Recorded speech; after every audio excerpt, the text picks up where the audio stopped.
welcome you to this section, and today we will be discussing grand multiparity. I am Dr. Wole Ayegusi. I am a consultant obstetrician and gynecologist, and I work with Obafemi Awolowo University Teaching Hospital, Nigeria. We'll be discussing grand multiparity today. It's a challenge to an obstetrician, and this is a particular case that each time an obstetrician has this particular case, he's always on his toes, and this because of the sequelae or complications that could arise from such pregnant women. Now, at the end of this discussion or at the end of this lecture, I expect that that you should be able to understand a brief history of how we come about grand multiparity. You should be able to define what a grand multiparous woman is. You should be able to know the incidence and the risk factors. Then the sequelae of grand multiparity, you should be able to understand it at the end of this lecture. Then the impact of a grand multiparity on obstetrics, especially on a woman. You must be able to know that and be able to evaluate and be able to appropriately manage a grand multiparous woman. Now, with a brief history, Solomon first described grand multiparity in 1934, and at that time, he referred to it as a dangerous multiparous woman. And that's being dangerous is still based on the fact that the complications and the sequelae can be very, very, very, very massive. And at that time, it was defined as a parity that is greater than 7. But over time, it was noticed that complication in a woman that has had first, second, third, fourth, and fifth child always come with a complication. So at that time, shortly after that, the definition was reversed, and it was referred to as a woman that has carried 5 or more pregnancies, which are carried up or beyond the age of viability, irrespective of the outcome. That means if a woman is pregnant for 28 weeks, as in the case of Africa, or 20 or 24 weeks in Western world, it means that woman already has a parous experience. That means that once a woman is pregnant for the first time and it's carried to viability, that is counted as 1, and that can be counted for 5 times. And when it is 5 times, it means the sequelae and the challenges begins.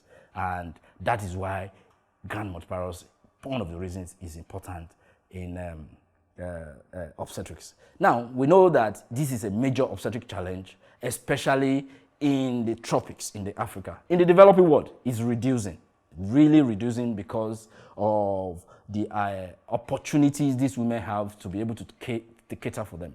The reasons why this is a challenge now, why it is reducing these days, is simple.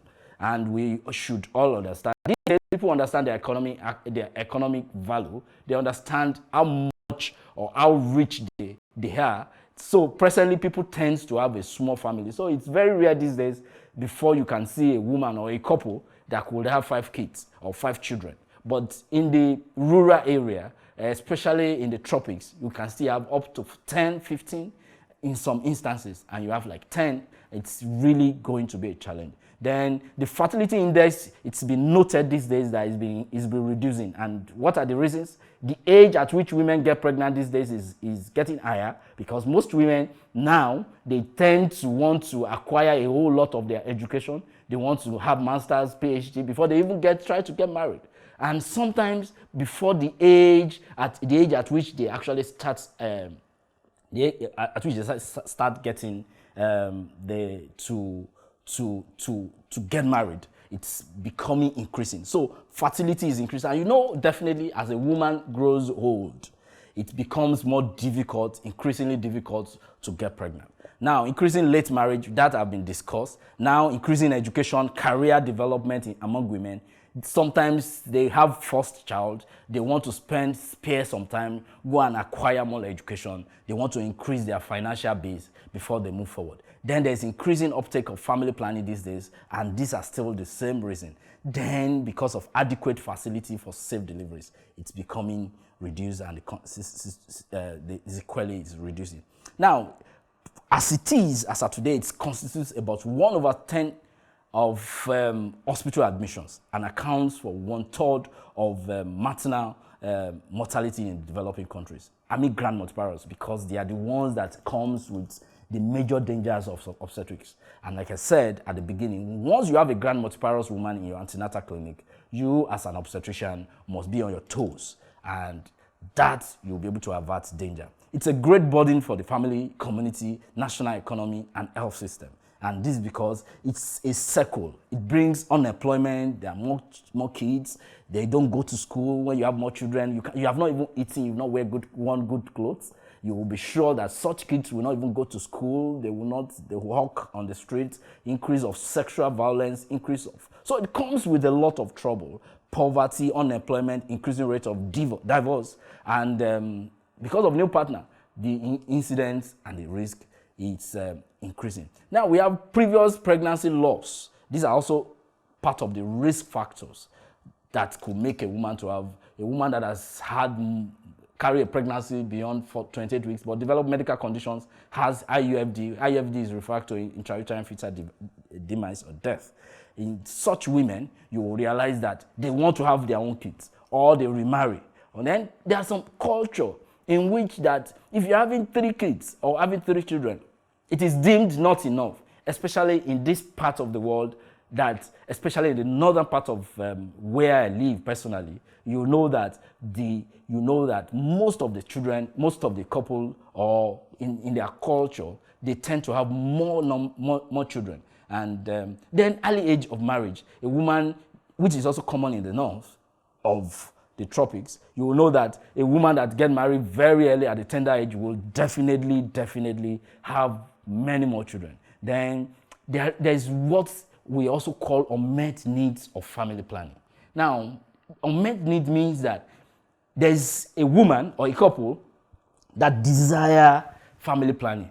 However, they are not taking it up, either due to unavailability or because of ignorance, or because this patient or these women, they do not even know where or how to uptake it. So that is unmet need. So once they meet with a woman, they have sexual intercourse, they get pregnant, and the cycle continues. Then we have inadequate or inaccurate statistical data. That means most of this risk, they are there, but we do not follow it up.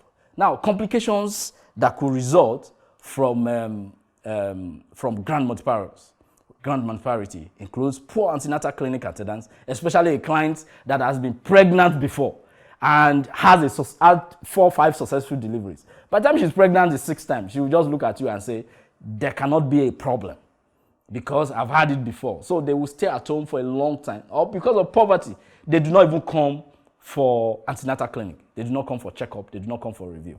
The other complication or problem that could result, most of them, is spontaneous abortion, induced abortion. Then we have inherent obstetric hazards. The inherent obstetric hazards includes malpresentation, multiple pregnancies, placenta previa. These are problems that are associated with grand multiparity.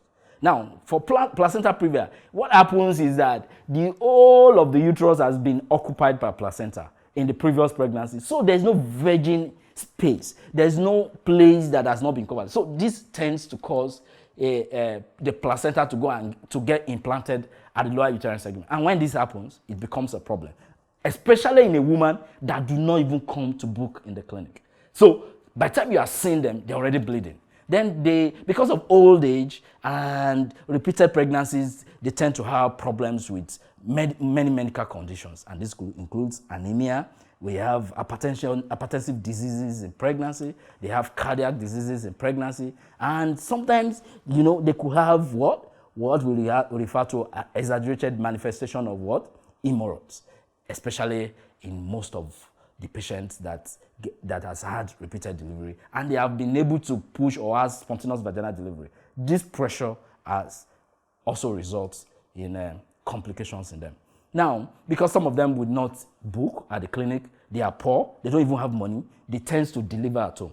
They have unsupervised labor, they have operative interference commonly, which we always see around. We have cord prolapse. This is because at the time they are getting pregnant, the uterus is lax, and they tend to come up with the baby is smaller than the content, the space. That way, there could be risk factor for cord prolapse. They have spontaneous rupture of their membrane, and there will be cord prolapse. And they also have malpresentation. So that could eventually leads to cord prolapse, because most of the time they come with abnormal presentation and there will be cord prolapse. Then we have pelvic disproportion in most of them, because with increasing age, they tend to have what we call increasing fetal weight, and that leads to what? It leads to cephalopelvic disproportion in this one. So there's risk for operative interference. Okay, now obstructed labor. This is not common in the developed countries, but it's very common in the tropics because of the same reason. Most of the time, these patients have unsupervised labor or poorly supervised. They won't deliver at home. So some of the time, when you are seeing them at the labor ward, they already have complications and they're already obstructed, and that way can lead to other sequelae, and this includes uterine rupture, because if there's a continuous rupture or continuous obstructed labor for a very long time, it leads to uterine rupture, patient bleeds, and what happens after that? Postpartum hemorrhage, there's shock, and ultimately death. In the puerperium, it is usually very, very difficult. It comes with a lot of increased morbidity due to their intranatal hazards. And also we have issues with subevolution of the uterus. Lactation failure is also common among these women. Grand multiparity and body depreciation. This is what we call, if you want to term it, you call it, you can look at it as in the form of wear and tear. This same woman that do not allow space for their children, we refer to it as too frequent, too soon. A woman got pregnant last year, and by this year is carrying another pregnancy. Too frequent and too soon. That way, body has not recovered from the last pregnancy, and that way it tends to come up with a serious challenge for these women. And they've not even recovered, they've not built up their hematocrit. Iron deficiency anemia is common with them. There's recurrent uterine damage, myometra thinning out, and there's fibrosis. These are the challenges we'll have with grand multiparity. Now, during labor, they usually have dysfunctional uterine contractions. Dysfunctional labor. We call it dysfunctional labor in the sense that the contraction is not usually normal. Sometimes some of them will have even fully dilated and you cannot even see them contract. The other challenge that we must note is that there's dilemma at using osteototics, because this uterus has been used again and again and again. So you cannot predict their response to osteototics. So by the time you give osteototics, if it is not properly managed, they can end up in what? Uterine rupture. And other risk for uterine rupture in them includes endometrial thinning out. We have placenta previa, as I've said. We have retained placenta. This is because they are prone to having what we call morbidly adherent placenta. This is same reason I've mentioned earlier, in which there's no space for them to have implantation, the placenta. So they go beyond the endometrial lining, they go beyond the myometrium, and sometimes they even get to the what? The serosa of the what? Of the uterus. That way, the placenta is morbidly adherent to the uterus, and then it will be difficult to shed off. And that way will lead to massive postpartum hemorrhage. There will be uterine rupture, there will be operative interference, and sometimes if intervention is not done as early as possible, it could lead to fetal death. Now, other things that are important that could be seen, that is important, abdominal muscle become weakened in the depreciation of body depreciation, genital tract, pelvic wall become weakened. They are more prone to hemorrhoids, prone to pelvic organ prolapse among them, risk of precipitated deliveries among them, and this can lead to genital injuries, can lead to fetal demise, because the precipitated delivery can lead to fetus having been damaged, being damaged or having head injury during delivery. Uterine prolapse, uterovaginal prolapse, I've mentioned that, and what we call urinary incontinence. I know you understand what I've tried to explain. The other things that are very important in this in grand multiparous woman is, like I said earlier, they have increase in birth weight, and this leads to cephalopelvic disproportion, which is a challenge. Now, grand multiparity and increasing age. This brings out a lot of things, especially miscarriages. If you have a woman that is in her 40s and has had repeated children, the ovary or the ovum or the ova, they have become reduced in number and in quality. So this brings out repeated risk of miscarriages in them. They have, because of the quality of the ova that has been damaged, or because of the increasing age, they tend to also have challenges with having normal babies. So they have increased risk of having abnormal kids, abnormal children. Then there's also a risk of what we call multiple pregnancy. And that is also a challenge on its own. Then because of medical increase in age, there's associated medical risk, hypertension, heart diseases in them. Now, grand multiparity and psychosocial economy factors. I've mentioned earlier at the beginning of this lecture that it's a circle. It comes with a lot of challenges. There's poverty that is included. There's illiteracy because most of these kids, they will not go to school. There's not even money to even take care of them. Okay? Now, these kids have to go through the same cycle. They end up in the streets. They become domestic abuse, physical or sexual abuse, robbery. They go, the boys go into robbery. There's negative impact on the economy. That way, they are not productive to themselves, to their family, and to the economy. And that cycle continues. It's a serious challenge. Management. Management is simple. And this must start in adequate antenatal care and mandatory hospital deliveries among them. Once you have a woman that is a grand multiparous, you must have detailed counseling. The patient must be detailed counseling must be done. You must know the history of each delivery in the past, the complications she has had, so that you can avert it in them and reduce maternal mortality among them.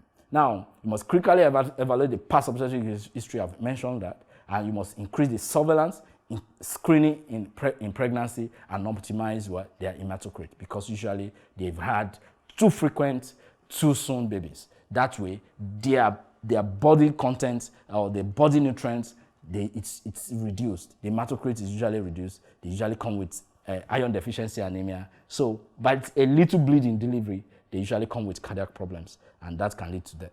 Now, management, carefully assess presentation at each visit after 36 weeks.